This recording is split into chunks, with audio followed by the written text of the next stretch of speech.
I'm gonna change things up a little bit today. We're not doing a tutorial, we're doing a Q&A.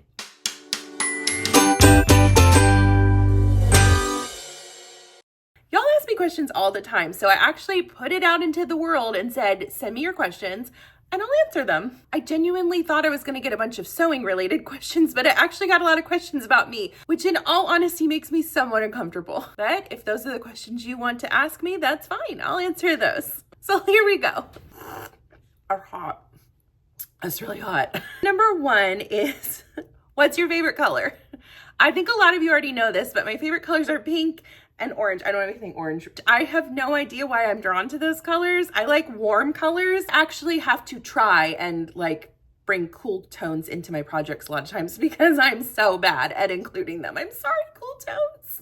How old were you when you started sewing? I started sewing when I was 15 years old. I had home ec class. I had the best home ec teacher in high school. Her name is Frances Horst. She's a wonderful woman. She comments on my posts from time to time over on Facebook, and I always feel like a celebrity when she gets on there because she's so great. I used to sneak out of class in high school on the bathroom pass and sneak over to her room and hang out with my friend Kathy, who was in sewing class. I was a sophomore at the time, so I couldn't take sewing class yet. My teacher probably thought I had the worst IBS or something because I would be gone for 40 minutes. But I was actually over in the sewing room, learning techniques and stuff because it just drew me in. I took 2 semesters of sewing and she truly packed in as much as she possibly could have to teach me the basics. And from there, I just taught the rest of it to myself. I read books, I watch videos, I test things out, I try things and see how they go and learn from my mistakes. I'll see if I can find a picture of my first dress I ever made and post it here if I can. It was a beaut, but I still loved it and I wore it a lot. So 15, I've been sewing since I was 15 and I'm not 15 anymore. How long have you been doing social media and how did you get started? I've been on social media since August of 2022.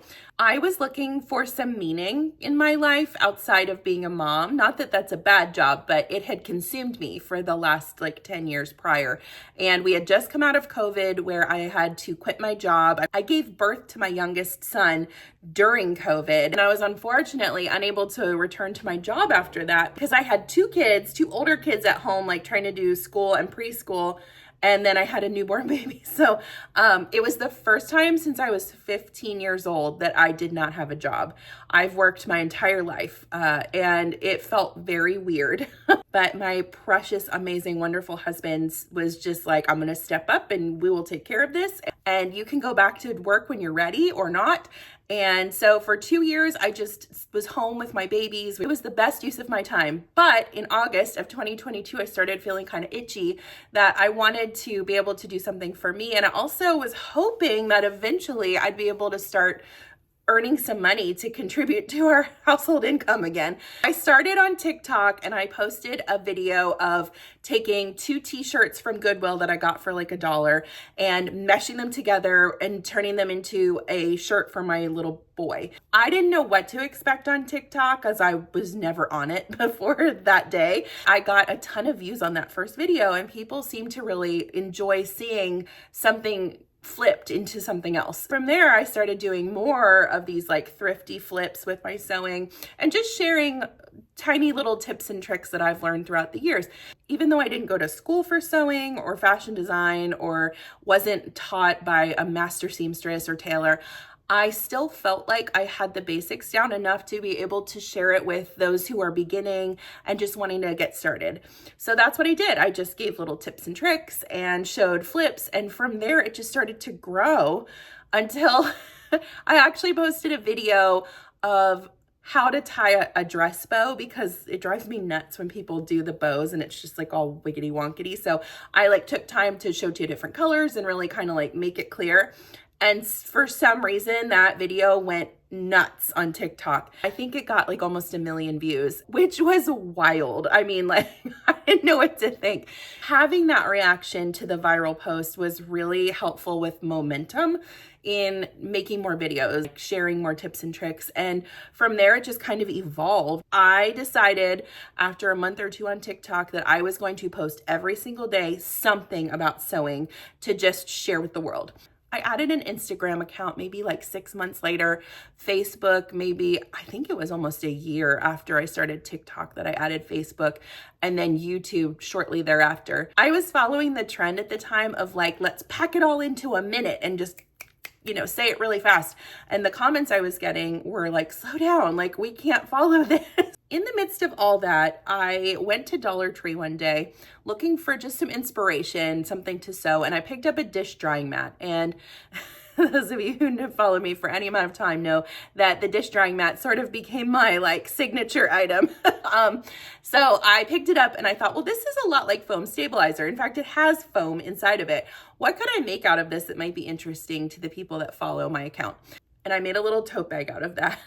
And I actually filmed my first full-length tutorial making that tote bag. Everybody freaked out about the dish drying mat. And there I started making more items using Dollar Tree items, things that were budget friendly and affordable, because I think when you're learning to sew, it can be really daunting to have to pay all this money for supplies when you can go down to Dollar Tree and find things that work just fine and you don't feel so bad about messing up on them. I think those budget friendly, don't feel bad about messing it up, it's only $1 tips really resonated with the people that followed my account at the time, and it just sort of took off. So I turned my YouTube account into a full-length tutorial account, and then my other socials are sort of just quick tips and tricks and funny little antics.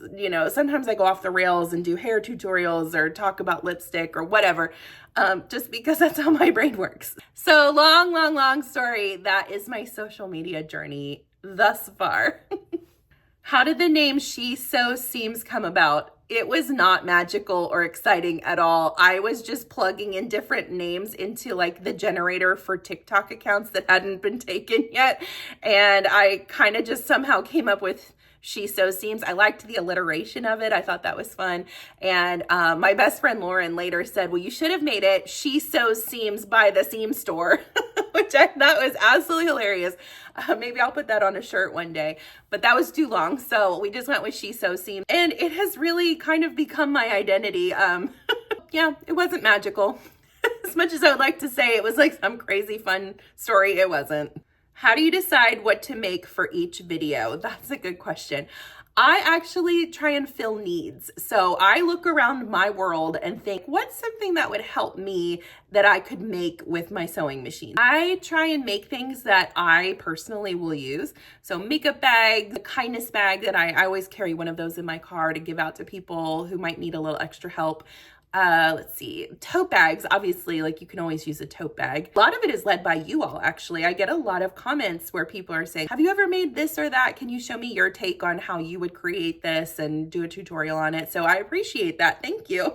Some days I just wake up and an idea pops in my head and I'm like, yeah, let's do that. That sounds great. What do you do with all the things you make? Well, that's a great additional question because I do have a lot of things hanging around. I would say 75 to 80% of the things I make, I give away. If I see somebody who might want it, I give it to them. I'll stash them away for Christmas presents, for teacher gifts and coach gifts. And we have a lot of people in our lives that we like to give gifts to. The quilts I make, if it's really special to me and like has meaning, I keep it. We have a lot of quilts in our house now, but I also give a lot of those away. So sometimes the project tells me as I'm making it. I know that sounds crazy, but some of you I know can relate to this.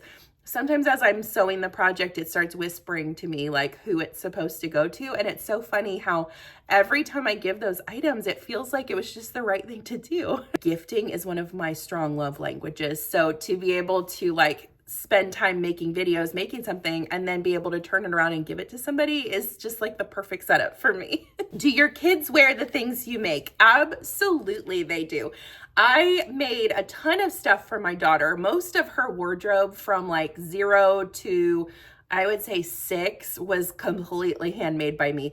And I also enjoy doing like capsule wardrobes when my kids were little. When my littlest one was like 2 years old, I decided to sew like his entire winter fall wardrobe. And that was so fun. And because it doesn't have to be difficult, you can just make a little quick pair of joggers on your serger and do them in a couple different colors. So that was really fun. That was a good challenge. When my daughter was little, I had a very small sewing company called Strawberry feather, and I would do custom dresses and different items. A lot of my friends from home have ordered. They were my biggest supporters. They ordered a lot of things for their kids because we were all kind of in that phase at the time where we had little kids that were, you know, cute and you could still dress them up. And I enjoyed that, but I found that sewing to sell was not something that made me happy in the long term. If I have to make 5 of the same pattern over and over again, it takes some of the joy away for me, even if you are getting paid to do it. So I do not sew to sell. I just give away most of my things. How many hours a day do you sew? Probably not as much time as y'all think I do.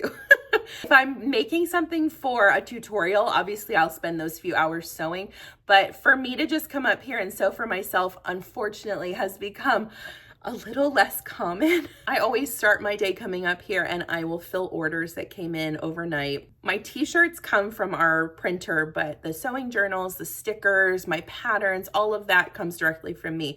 So I will fill my orders, and then I will film any content that I need to film for that day. If I'm working on a project, sometimes that's a few hours. If it's just like a quick little Instagram short, it only takes a few minutes. If it's like a brand deal, then it takes a little bit longer because I'm doing more research and trying to do the best I can to represent that brand. So a lot of my day is managing my business. Never looked at myself as like the type to own a business, but here we are. And it just sort of grew organically. I did not do anything when building this business that would put me in major debt. I am going very slow and doing tiny incremental steps to grow. And for me, that's comfortable. For some people, that sounds crazy and would drive them nuts. I am proud of the fact that I am not in any debt from this business that I've created, and it's become profitable enough that it's my full-time job. So I'm grateful for that. I'm grateful for you all to watch the videos and who support my merchandise and the things in my store. I think one thing I didn't realize about owning a business is I determine whether I get a raise every day. I know this sounds crazy. I don't mean to talk about money, but the work that I put in is immediately coming back to me.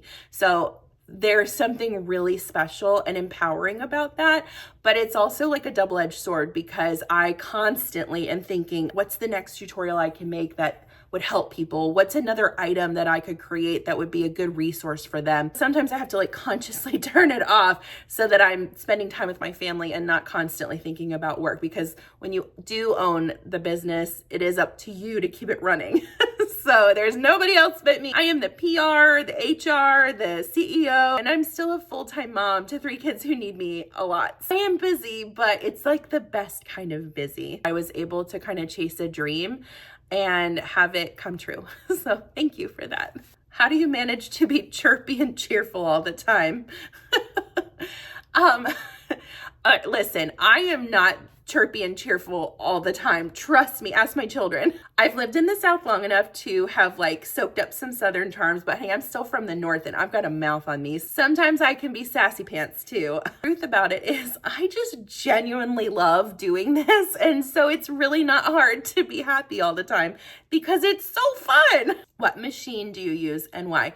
So I have a Brother Project Runway edition. I think it's the NQ700 PRW if you're looking for the stats on it. It's 10 years old. It is not a brand new machine. They have this machine, and I'll post some links in the description, an upgraded version, both from Brother and Baby Lock. And if you're looking for a step-up machine, it will run you like somewhere between like $800 and $1,000, which I realize is a big investment. When I got mine 10 years ago, it was still $1,000. But you know what? I've had it for 10 years. I have tried out other machines that are way more technologically sound, have so many more bells and whistles, but good old Trudy over there never does me wrong. She loves a good spa appointment once a year to get tuned up, but beyond that, she's a beast and she never fails me. So as much as I would love to show you guys like the latest sewing machines on the market, I just love the one I have. So luckily you can get it still. You can get versions that are almost exactly the same. I highly recommend the Brother and the Baby Lock, this line of machines. They're fabulous. The place that I bought it from was here in my town and it was 10 years ago. And what sold me on it is she took a piece of denim and folded it over a bunch of times and ran it through, and it just plowed through it like nothing. So I was like, sign me up, let's do this. The other machines I have in my current working situation, are my Baby Lock, Celebrate Serger, and my Juki cover stitch machines. This was a step up for me. I started out on the Brother 1034D, and I highly recommend that machine to anybody who's wanting to get a serger, which is actually one of the questions on this list. When do you know if it's time to invest in a serger? And the answer to that is really just personal to you. You have to kind of understand what a serger is. A serger is essentially a machine with 4 cones of thread, basically knits itself around a raw edge of your seam. It gives you a really professional seam finish. If you're wearing any type of shirt right now, chances are if you look at it, it will have serging on the seams. That's the type of seam finish that is expected from garment makers. So we're used to seeing that. Point being, if you decide you want to sew to sell, a serger is going to be your best bet to give something to your customer that looks like what they're used to seeing. It keeps your raw edges from fraying, and it's especially helpful when sewing knit stretchy fabrics because it helps maintain the stretch in the seam, which you want. You don't want to sew a straight stitch on your sewing machine on a stretchy fabric because it won't stretch with the fabric and then your stitches will just rip out. There's lots of different reasons to get a serger. I also sympathize with those of you who are terrified of your sergers. I know there's some of you out there who have a serger sitting in the box right beside you and you're afraid to get it out. I was similar to that when I got my Brother 1034D years and years ago. It sat in the box for maybe like 3 months before I was brave enough to get it out. But here's the thing, what do you have to lose? You've already bought it, so it's just gathering dust. You might as well get it out and give it a try. There are millions of tutorials on YouTube and everywhere else where you can learn how to thread it properly, learn how to maintain it, learn how to clean it, learn how to change some of the settings to do different things like a rolled hem or a ruffle. You can do all sorts of things with a serger. You just have to be willing to let yourself mess up a little bit and be okay with that. Last question. What is your favorite thing you've ever made? Let me go get it. This is my favorite thing I've ever made. It was a pageant dress for my daughter and I just love it. I added every single sparkle by hand. I put a ton of time into this dress and she just looked like an angel when she wore it. The pattern is Abriella from Violet Field Threads, and it's my favorite thing I've ever made. I will keep it forever for her. Hopefully somewhere down the line, somebody in our family will wear this again. I have high hopes, but anyway, that's my favorite thing I've ever made. Thank you so much to you guys for believing in me and supporting my channel and my craziness. I am not perfect. I don't pretend to be. My sewing room is like a dumpster fire, y'all. I don't know what else to show you but real life sewing. I don't have an aesthetically pleasing sewing room. Nothing is put in the right place and it works for me. And I have a feeling that there's a lot of you out there who relate to this. This journey has been the best professional journey of my life thus far, and it's because of the support that I get from you all. Your kind comments, cheering me on and telling me that you appreciate what I'm doing, the pictures you send of all of the beautiful things that you've created. There's something really, really rewarding about making something with your hands and showing someone else how to do it, and then them doing that thing and showing you what they've created from it. It's incredible. I don't know how else to describe it. I am so humbled and so thankful for all of you who have given sewing a try or have picked it back up if you've put it away for a while. That's the great thing about this hobby, is that it's always there for you when you're ready to come back. So that being said, I hope you guys enjoyed this. I tried to answer your questions as honestly as I could. I will see you next time.